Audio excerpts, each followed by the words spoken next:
Greetings and happy April Fool's Day, everyone. This is a shot of whiskey, and yeah, another week completely skipped by me. Actually, it's 2 at this point. I got hit with a flu bug a while ago, then I just got distracted. I finished off 2 different anime, Kemono Michi and Persona 4. Yes, the one recommended to me by Kite and Chaz several months ago. I've also been working on some writings, but I'm back at focusing on making videos for y'all. Oh, how I enjoy this! So lucky.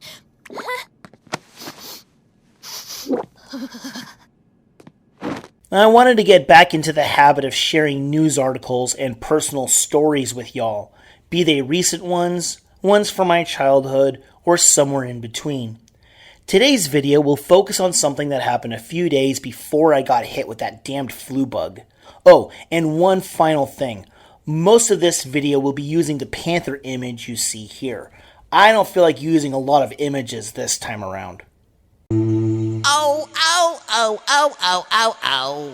Oh, man.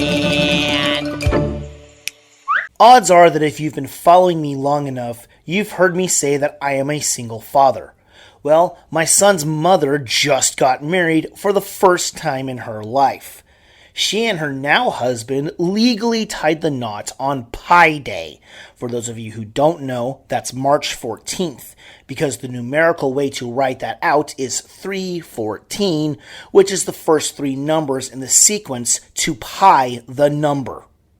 Nerd, you're a fucking nerd. You're a fucking nerd. No one likes you. So despite our history, I've maintained a fairly decent friendship with her, but only because we have a child together. If my son had never been conceived, or if her revoltingly obese lesbian friends convinced her to delete my child without ever letting me know he existed, I would have done everything in my power to remove her from my life. Get out! The main reason I wanted to share this story is because she and I had a serious conversation a few weeks before the marriage happened. Probably the most serious one she and I have had together since she stabbed me in the heart. I'll sum up the background so that y'all can get a better idea of why I felt pressed to share this story as opposed to the one about my mother's 3rd baby daddy being an asshole. I have 7 kids, 7 different baby daddies. Yeah, 7 different baby daddies. She turned 39 a few days before we had the conversation, and the man she just married is 28. He also wants to identify as a trans woman, even though he looks like a skinny version of the dino expert dork in Jurassic Park 2. Oh my god!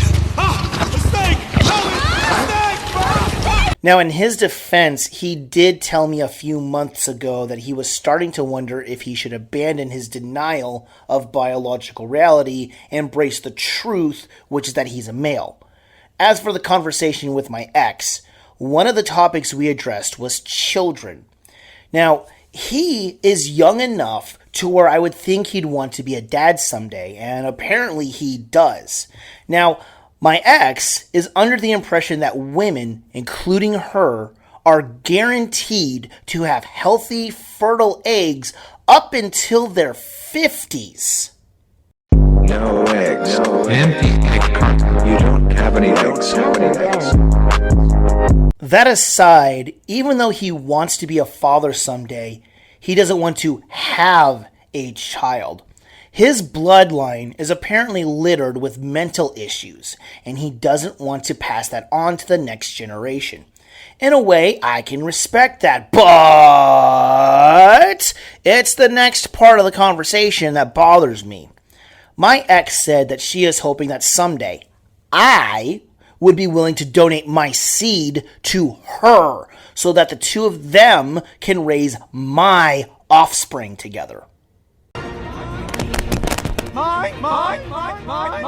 The only aspect of her kooky, insulting idea that makes any sense to me is that it would mean that my already existing child would have a full-blooded sibling rather than a half-sibling.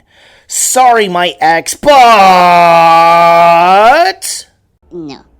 If her husband has all these mental problems, why would I want my young child to be in his permanent care?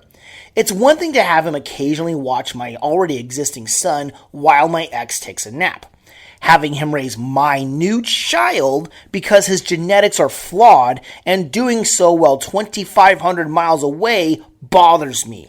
Oh, yeah, I should probably mention that back in November, the two of them moved in with his grandparents down in Florida.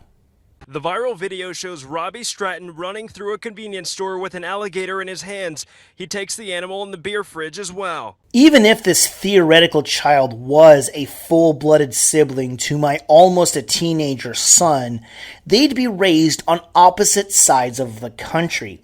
They might as well as be cousins at that point. Do you, Cletus, take Brandine to be... Wait a minute. Are you two brother and sister? We's all kind of things. Now, don't get me wrong, fellas. I truly, genuinely wish the best for them. I hope their marriage lasts for all of eternity and that they treat each other right every step of the way. I just don't want my bloodline to be abused by derangement or leftist values. That's not a thing! Well, that's all, folks. If you guys have any questions, don't hesitate to post them in the comments section. After all, that's what it's for. Now, my apologies for not coming up with a better ending, but I'll still say that if you abuse alcohol, it will abuse you back. You suck that.